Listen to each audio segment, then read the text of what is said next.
programa de hoje, falando novamente sobre a crise financeira internacional. Para isso nós convidamos o Duvaldo Álvaro, ele que é economista e também diretor executivo do Cianfesp, o Sindicato da Indústria de Artefatos de Metais Não Ferrosos no estado de São Paulo. Tudo bem, Duvaldo? Tudo bem, os meus cumprimentos a todos os economistas, uma vez que eu sou do Sindicato dos Economistas desde a década de 70. Perfeito. E como é que esse economista está vendo a atual fase dessa crise econômica tão falada?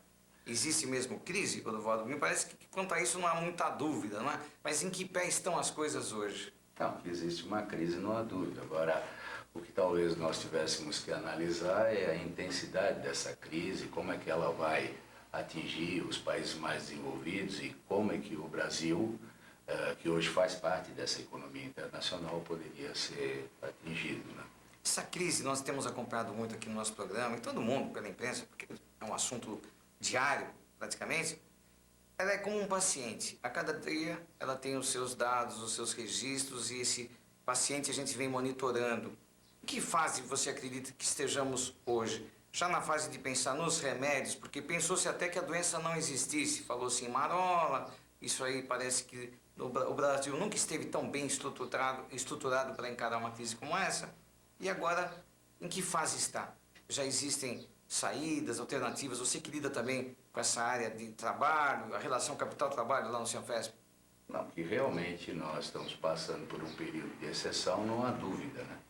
Por exemplo, os indicadores dizem que no mês de dezembro nós tivemos aí um nível de desemprego da ordem de 600 mil, os mais pessimistas falam até em 800 mil, mas eu acho que é justamente nesses momentos é que nós temos que trabalhar e buscar alternativas para preservar, acima de tudo, o nível de emprego e preservar o poder aquisitivo do trabalhador brasileiro, né? Eu acho que isso é importante. Essa preservação passa necessariamente pela flexibilização das regras trabalhistas. Você encara dessa forma?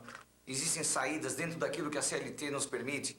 Existem, digamos, alternativas já dentro de um modelo que está sendo praticado no Brasil? Sim, existe uma resistência muito grande com relação ao negociado prevalecer sobre o legislado. Mas eu acho que principalmente em momentos desse tipo é que mais do que nunca nós deveríamos usar os mecanismos, alguns mecanismos legais e alguns mecanismos de negociação direta para que justamente nós pudéssemos fazer com que o trabalhador não fosse desempregado. Então nós temos uma série de alternativas que vai desde banco de horas, redução de jornada de trabalho com redução de salário, suspensão temporária de emprego e outros. Agora, tem que haver um entendimento entre as partes, não é, Duvaldo? Muitas vezes fala-se, olha, certas áreas do empresariado aguardam ter uma crise, um vestígio de crise para começar a demitir, e isso acaba gerando uma reação do lado dos trabalhadores. Porque ninguém gosta de demitir, muito menos de ficar desempregado, não é verdade, Duvaldo? Não tenha dúvida. Lógico que existem empresas que estão nas mais diferentes estágios, vamos dizer assim. A indústria automobilística acabou de passar um período de crescer a taxas chinesas, né? Os bancos do Brasil, claramente pelos resultados dos balanços, você vê que foram períodos de grande lucratividade. E a indústria vem retomando uma posição com o crescimento, principalmente do último ano. No caso específico, quando eu tenho uma expertise maior, um conhecimento maior, a indústria da construção civil cresceu ano passado em níveis de 8,5%. Esse ano existe uma previsão de crescimento por volta de 3,5%. Mas o Brasil é um fenômeno especial. Existe, por exemplo, uma movimentação chamado puxadinho na construção, o crescimento formiga, o consumo formiga, que esse vai manter a economia da construção civil se movimentando o tempo todo. Você falou dessa exclusividade brasileira. Você andou recentemente viajando dentro daquele programa da Apex, juntamente com o Cianfesp. E você viu lá fora, como é que você vê as diferenças dessa crise entre o que está ocorrendo lá fora e aqui no nosso país? Você esteve em Dubai recentemente, Sim. Não foi? Quando eu estive em Dubai era no olho do furacão da crise, né? Dubai fez investimentos incríveis em construção existe um fundo soberano dos Emirados, né, principalmente administrado pelo Sheikh Zayed de Abu Dhabi, que chega quase a $1 trilhão. E eles também sentiram um pouco o impacto e talvez venham a mudar um pouco o ritmo dos investimentos na construção.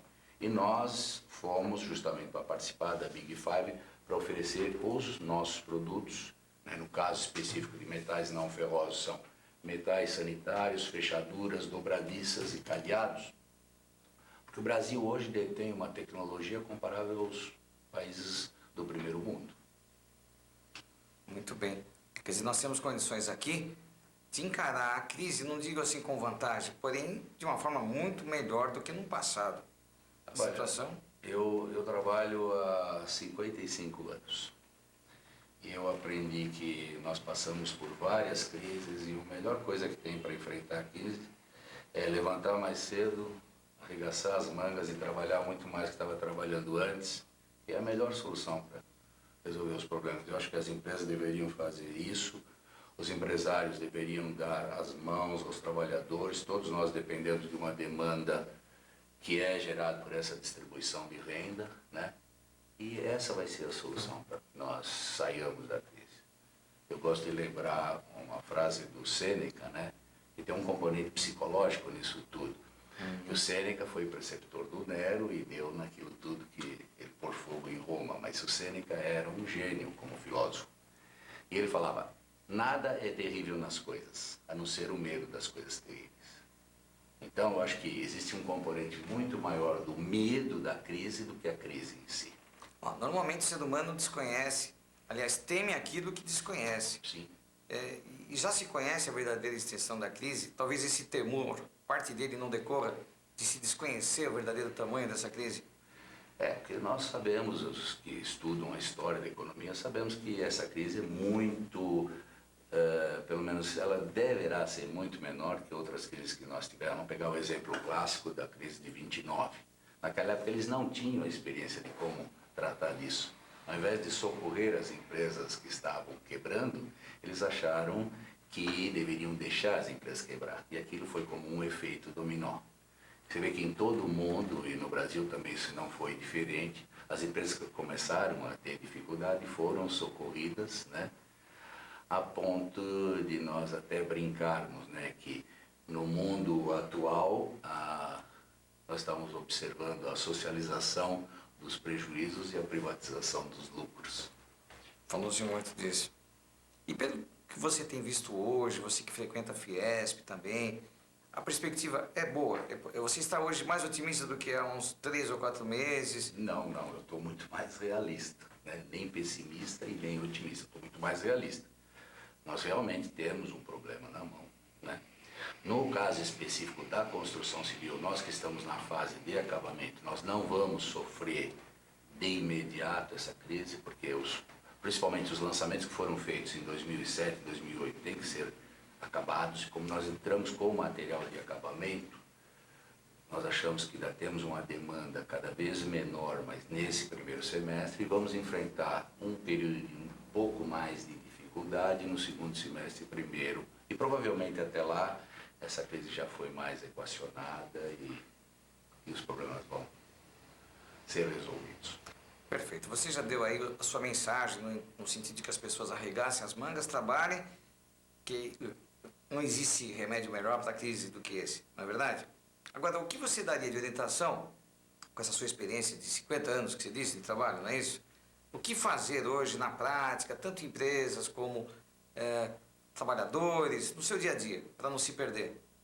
Bom, eu estou trabalhando justamente num rol de opções para que as empresas possam se utilizar e vai depender do grau em que a empresa foi atingida. Lógico, por exemplo, se as empresas do Sindipeças que estão diretamente ligadas à indústria automotiva e que tiveram os seus pedidos totalmente cancelados, essas vão ter que enfrentar de forma diferente, né?